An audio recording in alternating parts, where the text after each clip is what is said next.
মোকাবেলা করেছে। এদেশে এতে সত্যবন্দী মানুষের বুকের মধ্যে সাহস জন্মেছে এবং এই সাহসকে পুঁজি করেই আগামীর বিপ্লব হবে ইসলামের বিপ্লব। আর এই বিপ্লবটা ছিল ইসলামী বিপ্লবের পূর্বাভাস। কিভাবে পূর্বাভাস বলি? ছোট্ট একটা সিম্পটম বলি।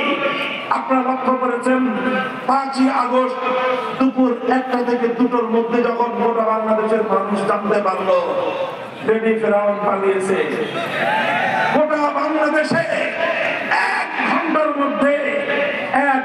মধ্যে একটা ঐতিহাসিক ঘটনা ঘটেছে।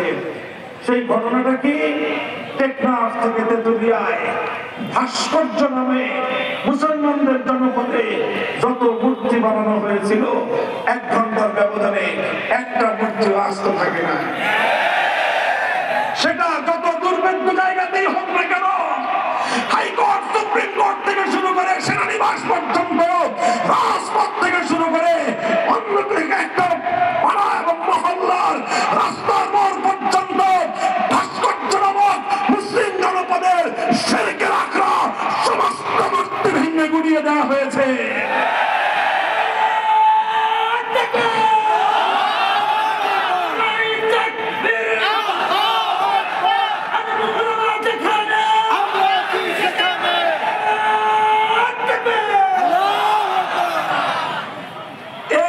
বিপ্লবের সিম্পটম কারা? এই ভাস্কর্যগুলো ভেঙেছিল বিপ্লবীরা।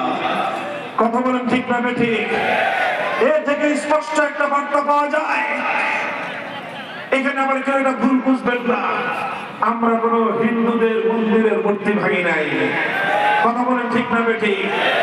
কোন হিন্দুদের সংখ্যালঘুদের মন্দির তাদের বাসা বাড়িতে রক্ষিত কোন একটা মূর্তির গায়ে ফুলের টোকাও দেওয়া হয় নাই। আবার মুসলমানদের জনপদে বানানো কোন ভাস্কর্য মূর্তি একটা অস্ত রাখা হয় নাই।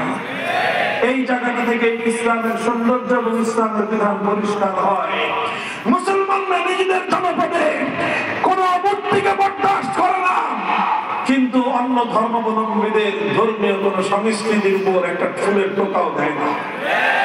এটাই হলো ইসলামের সাম্প্রদায়িক সম্প্রীতির নজির। কথা বলেন ঠিক কিনা? আজ আবার স্পষ্ট পেলাম। আমরা একথাই বলতে চাই, আমরা বাংলার মাটি থেকে, শাহজালালের পুণ্যভূমি থেকে, শাহ মাকদুমের বাংলার মাটি থেকে শিরকের সমস্ত আখড়া যেভাবে আমরা উদ্ধার করেছি, ইনশাআল্লাহ আগামীর একটা বিপ্লব হবে।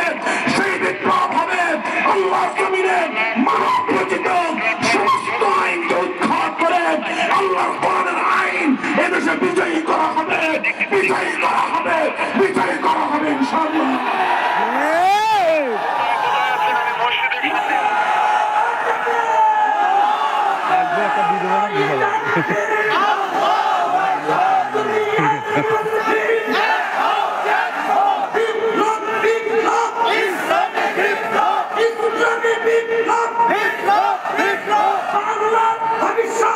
Islamic